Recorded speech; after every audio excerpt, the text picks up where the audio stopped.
Namaste. Brand equity measurement is a critical and a very difficult part of brand management. Brand equity, however, is a concept few clearly understand. And to discuss this, we have with us management consultant, Mr. Himanshu Vaidya.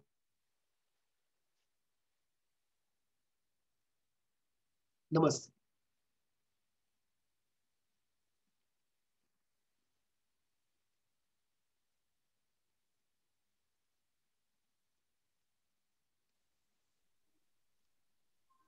Uh, can you repeat the question? There Namaste. was some lag. Yeah. No, I did not repeat. I was waiting for you to come Achha, online. okay, Yes. I'm there. I'm So, there. so can we start with the basic question? What does term brand equity mean? Brand management as an area of knowledge is an evolving area. Right. It is not a mature area like physics or economics. So in physics and economics, you will find the terms which are used, the basic terms of the subject are clearly defined. There is a consensus on that. So in economics, the word demand has a fixed meaning. The word supply has a fixed meaning. Variable cost has a fixed meaning.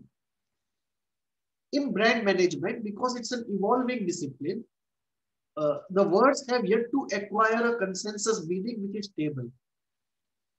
So different people use words in different ways to mean different things. Brand equity as a word also therefore has many meanings. Let us look at a few meanings of the word brand equity.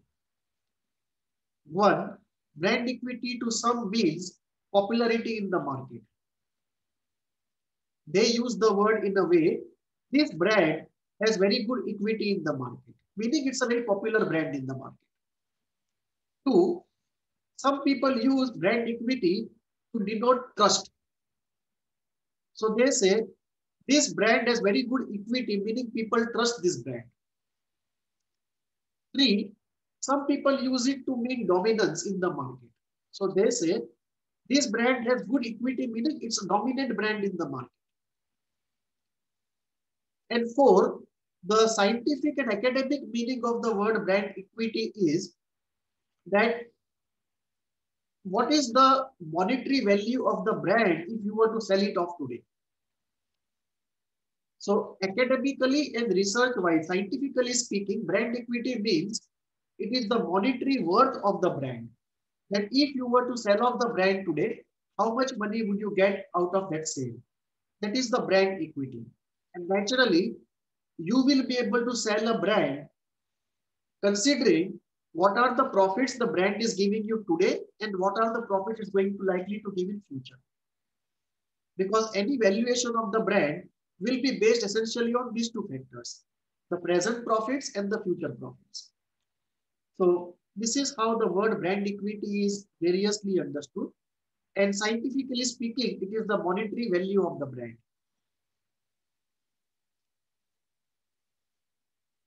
Not very different from the equity that I understand then. But, sir, is it very important for companies to measure that brand equity? Yes, it is because companies exist primarily to make profits, to create wealth. And companies have to measure how much wealth they have created. Now, if we look at the wealth of companies, the property the company has, companies have properties in various forms. Some part of the property is in the form of present profits. Some part is the asset the company owns. Some part is the cash the company has. And some part is the intellectual property the company has. Now, brand equity is a very important component of the intellectual property the company has. And therefore, any company, if it wants to know how much wealth it has or it has created, it has to measure many things, including brand equity. Secondly, if we want to know what is the return on investment on the expenditure we are making on brand management, then again you have to know brand equity so that after a campaign, and you can look at how much equity has gone up or down compared to before the campaign. And from that, you can make out the return on investment the brand campaign is giving you. Thirdly, if you want to go for merger and acquisition, then again, brand becomes a currency in the strategic process of merger and acquisition. So all these things make it very, very important. Also, if you want to know the performance of the brand manager or the performance of the marketing department, right? Again, the measurement of equity becomes very important because it's the change in the equity that can tell you whether somebody is performing or not performing. And lastly, if we want to know the performance of an advertising agency, that performance of advertising agency also can be measured using the changes in equity over the time the advertising agency is with you.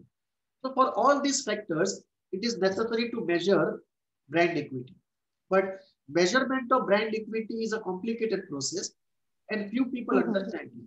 Even among brand professionals, very few brand professionals actually understand the concept of brand equity, and even fewer understand the nuances involved in measurement of brand equity.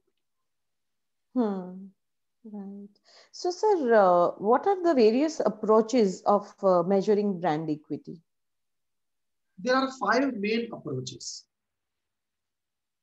First approach is what is called the premium method.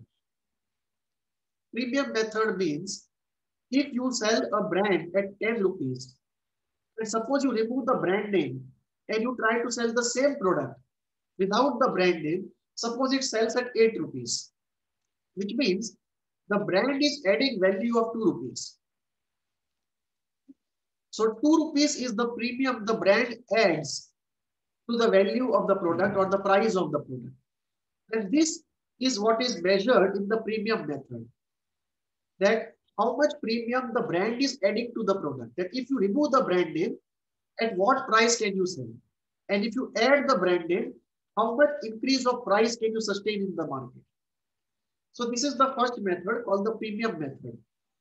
The second method is focused upon what is called accounting method. Accounting method means it just calculates how much money you have put in creating this brand till date. And that is the kind of worth that we look at. And on that you can add some percentage of normal interest, the time value of money. So that is the money you have sunk into creation of the brand. So this is the accounting method. The third approach, not method, but the third approach is what is called the sales approach. That at present, what is the sales of the brand, and in future, what is likely to be the sale of the brand. It's a sales approach. The fourth approach is called market capitalization approach. That if a company's market capitalization is X, say 100 rupees is the market capitalization of the company in the market, on the stock market. Let us say a company has floated 100 shares of 1 rupee on the stock market. So the market capitalization is 100 rupees, let us say. And the company has 5 brands in its portfolio. So on an average, the market capitalization per brand comes to 20. Or if it is unequal, then you will have one brand at 40 and other brands at lesser amounts. But you essentially are dividing the entire market capitalization by number of brands the company has. It may be equal division or unequal division. But this is the market capitalization approach. And lastly, we have consumer-centered approach, where you look at how much the consumers are purchasing right now, right? And how much the consumers like it, how much they are going to consume in future, how much they are going to be brand ambassadors and add to you, and what is the latent equity for extension of the brand. So you look at both qualitative and quantitative factors. If you look at the first 4 methods, accounting method, premium method, sales method, and market capitalization method, all the 4 are quantitative methods. whereas the consumer-centric method is a mix of quantitative and qualitative. So these are the 5 approaches to measurement of brand equity, and within each approach, you have many methods.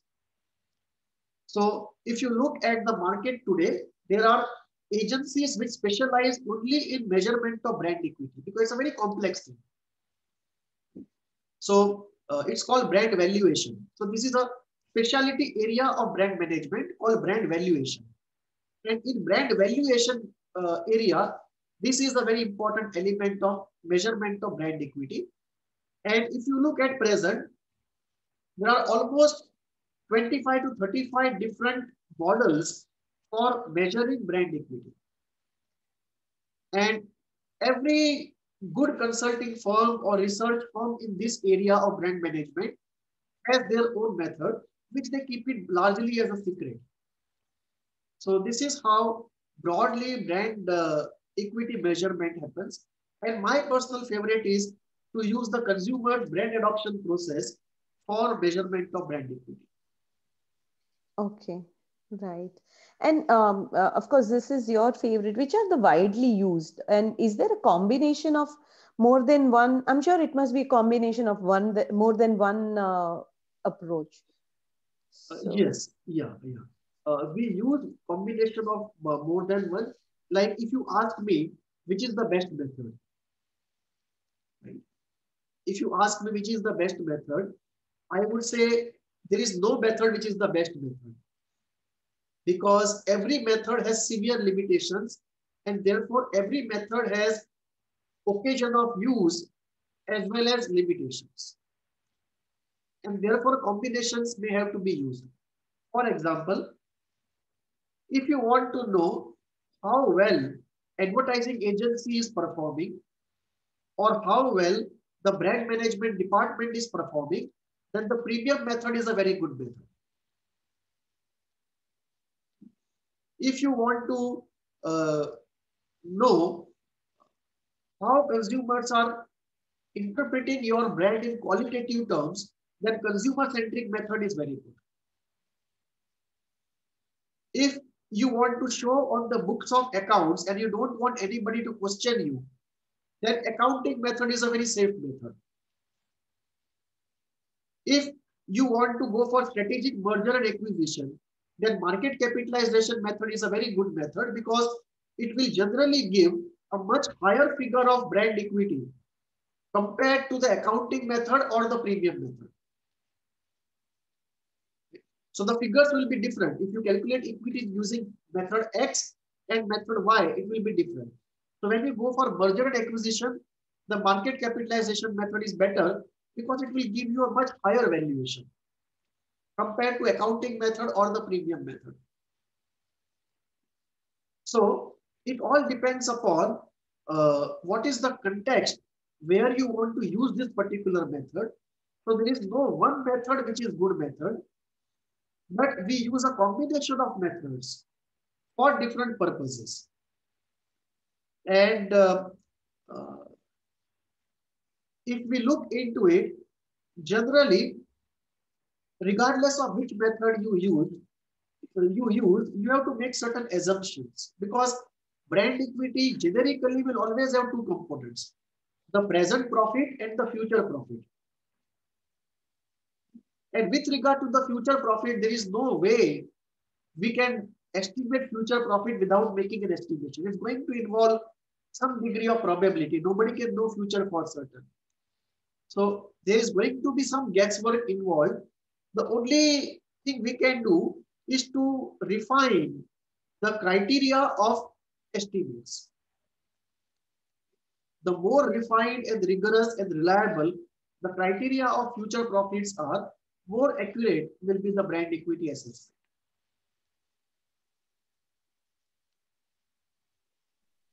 right. So, are there any global brand equity surveys or reports to find out which are the top 10 global brands? And Yeah, yeah, in fact, this is an area where many consulting firms specialize. They specialize only in this area of brand valuation. right. So advertising agencies usually don't do this work because there is a conflict of interest. Because if an advertising agency wants to assess, evaluate the brand equity of a brand it has created, it is more likely to overvalue its own work. And if it has to estimate the equity for a brand which is handled by a competitor, they are more likely to reduce the brand equity, to put down the competitor. So there is a conflict of interest built in. So usually, advertising agencies don't do this work. This is done by consultancy agencies. So people who specialize in this area of brand management do this work. And there are many, for example, Interbrand is the world's leading brand equity assessment agency. Then you have Malcolm and Bridge. Then you have many others. Almost, I think there are about uh, 20 to 25 very good consultancy agencies, globally renowned, who are into this business of brand valuation. This happens both at global level and national level. Globally, you will see almost 20 to 25 agencies. And at national level, you will have another 15 to 20 agencies.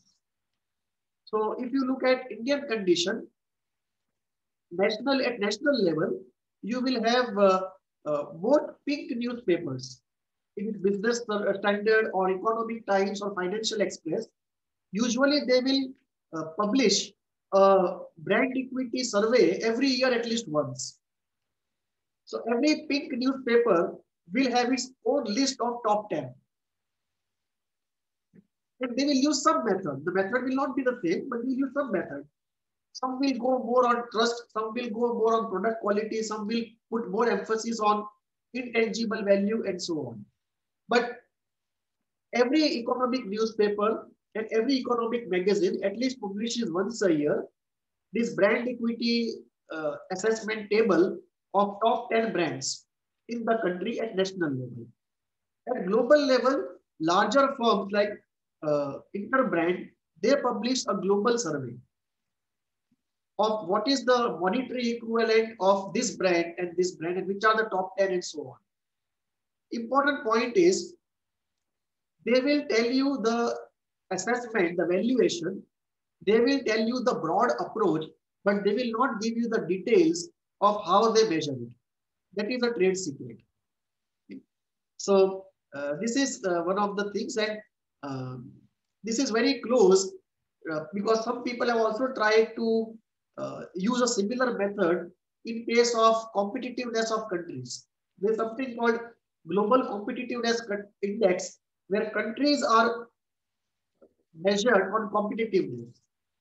Similarly, this is a brand equity global contest where these companies like Interbrand do it. Many other companies also do it. But Interbrand survey today is one of the more popular ones. So, can it ever happen, or is it possible that a brand goes out of market, but it still has brand equity? Yes, it happens. It's ironic. It doesn't seem true at the first sight, but it really happens that way. Yeah. And that happens in a unique situation where, let us say, a brand is doing well in the market, and for a reason other than uh, quality, price, and communication, the brand dies. There are many ways in which brand can die in the market, right? Brand mortality is high in any free market. So brand can go out of the market for many reasons. If the brand dies because of price, quality, or communication, or a combination, then generally after the death of the brand, equity is not left. In fact, equity dies out uh, along with the brand's death. It's almost a co-terminus process. That the brand consumers are no longer preferring the brand, and therefore slowly the equity is going down and the brand is dying. They are both the different descriptions of the same process. But in certain cases, when the brand goes out of the market, even though the brand is doing very well in terms of price, quality, and communication, in such cases, even after the brand is out of the market, the equity still exists in the mind of the consumer. For example, let us say there is a dispute between the owner's family, and the family separates and the company is closed. You can take example of say Pankaj Singh. So in Gujarat, Pankaj Singh has a very good brand equity. People trust it, people like the brand, but the brand is no longer available in the market. So the brand died in the market not because of product price or quality price or communication.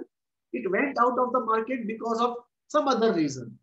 Either dispute among the owners, or there might be a labor problem, that because of some trade union problem, the company closes down. Or maybe cheap imports from China are coming in and the company closes down. Or because of some environmental restriction, the brand is no longer possible, brand no longer available in the market. Or because of distribution problems, the brand is no longer available. Or the cost of capital goes up very high and the owners find that they can invest money somewhere else and make more money or something of that sort. So when a brand goes out of the market, even when it is doing good on the points of price, quality, and communication, and such brands, even after they go out of the market, they have latent equity with them. And these are the brands which are used for what we call brand relaunching. That some entrepreneur looks at the opportunity that these brands, although they are dead in the market, they still have very good psychological equity in the minds of the people. People still remember that this brand used to give us a very good, affordable, good quality product. Or I used to like advertisement of that brand, which is no longer available. Then entrepreneurs spot that opportunity, pick up such brands and relaunch those brands. Right? It's a strategic move called brand relaunching. That you first scout for brands which are not in the market but have good equity, and then take rights for those brands, buy out those brands, and relaunch them. And if you look at Indian conditions, there is a basket full of brands where they are not in the market but have very good equity. And that is because pre-liberalization India, when there was no media clutter and there were very few brands in the market, it was very easy to go deep into the mind of the consumers. So I can read out certain brands. For example, you look at washing powder brand called Hippolyte. You look at the whitener called Tinopal. Tinopal used to be a very popular whitener for clothes. You look at in glucose biscuit, there used to be Windsor biscuit, which you don't find anymore in the market. In sweets and this wafer segment, but also partly biscuit, we had this Mangharam and Sons, which is no longer there. If you look at the motorcycles, you can talk about Yazdi. You can talk about Java. They were very popular. Right? So in the minds of consumers who have seen this, for example, in radio, you can talk about Murphy. You can talk about Bush. You can talk about Western. At one point in time, they were very popular. So these brands have gone out of the market, but still they enjoy equity, and that can be tapped by any good entrepreneur who wants to use them by relaunching those brands. So it is a fact that although the brand has gone out of the market, the equity still exists. That's what, sorry, is there no way you can sell it off? Okay, if you think your business is not feasible, but at least the brand equity can be sold off to another. True. In fact, this is what ought to be done. But unfortunately, most entrepreneurs don't even have this knowledge that brand equity can be separately assessed and sold off as a property. Most of the times, it is only the entrepreneur who sees some value, who goes to contact them and gets the brand out of them. But very few cases you will see that a company closing down and the owner saying, at least we have one form of property, let us sell it off. So True. they will sell off the physical assets, but it doesn't occur to them that brand also is a form of property.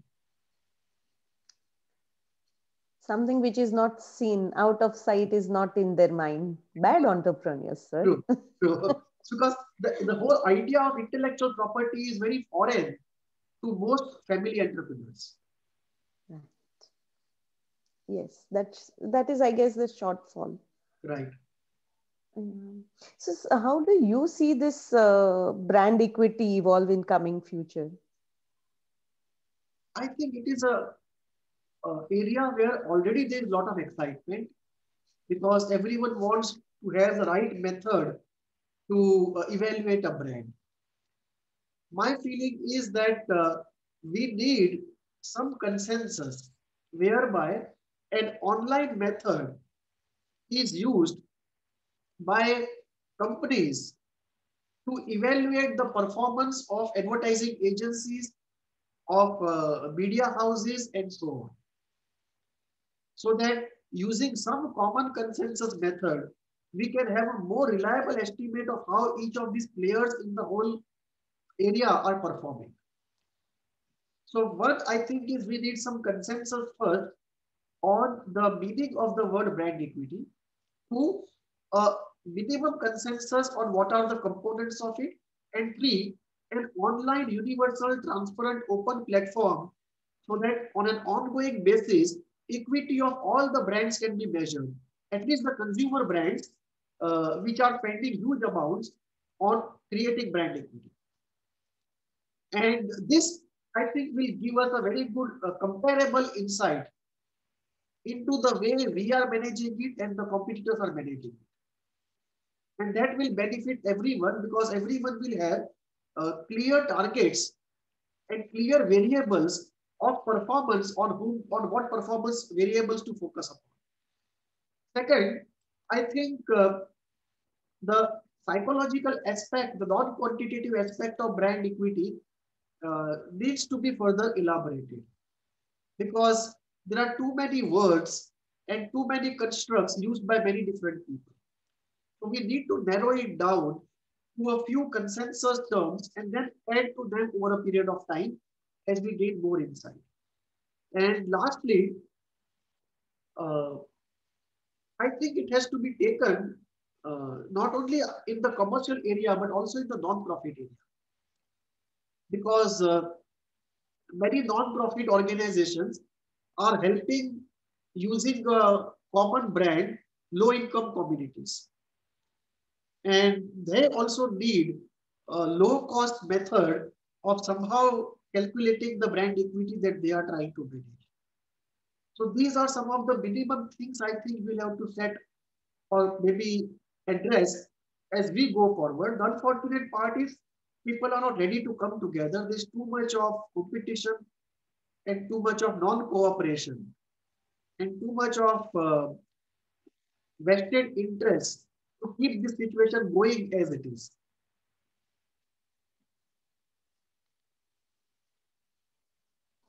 Sir, in psychoanalysis, does it have a part in enhancing a brand equity? Yes. And how? Yeah, it does have a role and it is not yet explored. So psychoanalysis, where does it come? It comes in everything there where unconscious mind comes. So we can rephrase the question to mean, where does unconscious mind of the consumer come in whenever a consumer deals with a product or a company? So the first part is product design, the aesthetics of the product, the whole color, form, composition of the product, right? So the response to that is largely unconscious. It's very difficult to say why we like a particular combination of colors and why we don't like a particular set of combination. So that is one area where it has a role to play. Yeah, you're saying something?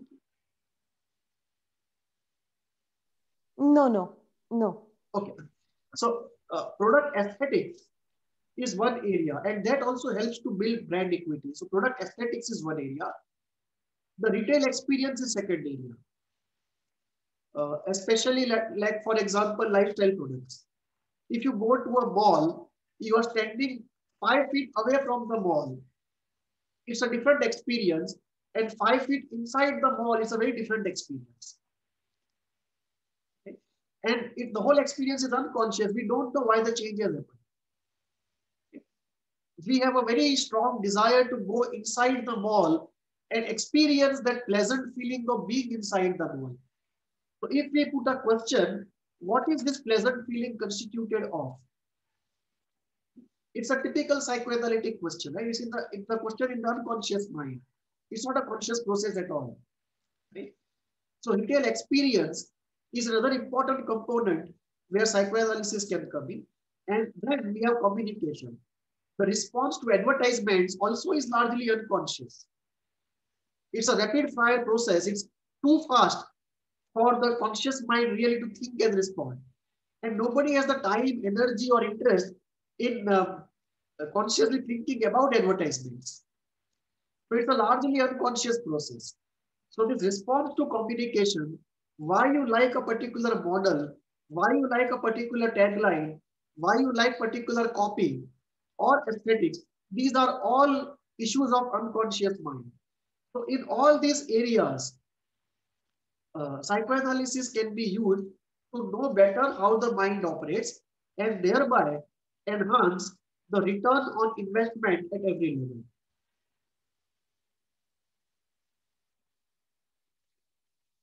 Right. Yes. Yes, I think it would be really nice to see psychoanalysis play a role in brand equity and Right. yeah, see how it fares. Well, we have discussed today a critical area of brand equity, and you do watch and write to us. Share your views, your comments at hvindia@gmail.com. Till the time we meet again, thank you and namaste. Thank you, sir. Namaste.